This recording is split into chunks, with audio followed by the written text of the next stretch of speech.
$28 million in revenue, $4.3 million in EBITDA, 26 years of work. South Louisiana Refinery support contractor. The real deal, real outcome. The buyer's first indication of interest, 6.2 times EBITDA.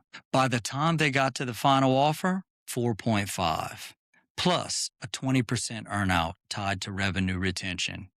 The owner lost roughly $7 million in enterprise value, and nothing changed operationally. The crews were the same. The customers were the same. The safety record was the same. Only thing changed, how the buyer perceived his position in the market.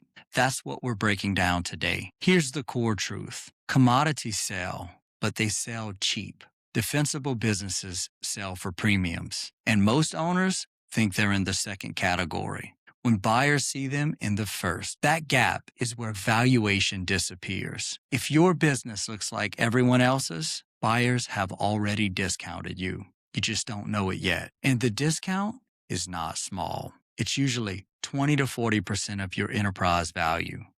That's millions, not theory, not opinion. We see this pattern play out often. Here's what most owners believe. We win because we're better. Better welders, better field execution, better relationships, better response time. And inside your company, that feels true. You've outperformed competitors for years. Your foreman can solve problems others can't.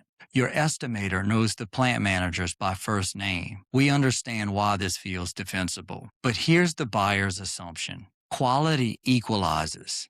Within 12 to 18 months, capital can hire talent. Capital can buy equipment. Capital can improve safety programs. Buyers assume competence is replicable. So if your only edge is we're better, they discount it. Buyers don't evaluate pride. They evaluate replaceability. They look at your business through three filters. 1, pricing power. Can you raise prices 5 to 8% without losing volume? If every job is low bid competition, you have no pricing power. That means margin fragility, and margin fragility means multiple compression. 2, customer switching costs. If your top refinery client decided to replace you in 90 days, how disruptive would that be? Would operations stall? Would compliance risk increase? Or could they swap you out with 2 phone calls and a new PO?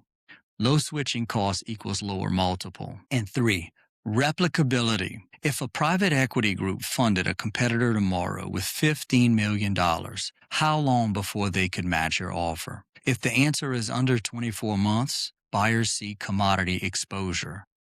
And commodity exposure caps valuation. That's not pessimism. That's pattern recognition. Let's run some numbers. You generate $3.5 million in EBITDA. At 4x, you sell for $14 million. At 6.5x, you sell for $22.75 million.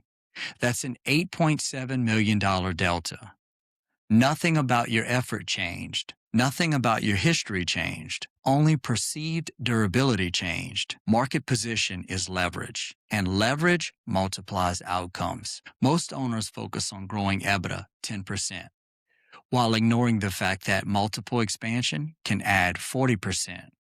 That's a strategic blind spot. Now let's contrast with another example. Marine Services Company, operating Lower Mississippi. Revenue around $18 million. EBITDA, $3.2 million. On paper, smaller than the refinery contractor. But here's the difference. 65% of revenue was under multi-year agreements tied to regulatory inspection cycles. They had proprietary compliance tracking software integrated into the client reporting systems. Switching providers required retraining internal safety staff. Estimated transition cost to the client, 6 figures. Time disruption, 6 to 9 months. That business sold at 7.1x EBITDA. Not because it was bigger, not because it worked harder, but because it was difficult to replace. It embedded itself structurally into the customer's operation. That's the distinction. Defensibility is engineered, not accidental. So what actually creates premium multiples? There's 3 pillars. 1, structural barriers. licenses, certifications, exclusive territories, regulatory specialization, anything that narrows the competitive field. 2. Embedded integration in your services tied to the customer's workflow, their maintenance schedule, their compliance systems. When switching you creates operational pain, you have leverage. And 3. Systemized differentiation. Your advantage lives in processes and systems, not just people. Because people leave, systems endure. This is 12 to 36 months of deliberate engineering, not a marketing campaign, not a new website, not a slogan. So if you're planning on exiting in 2 to 5 years, this clock starts now.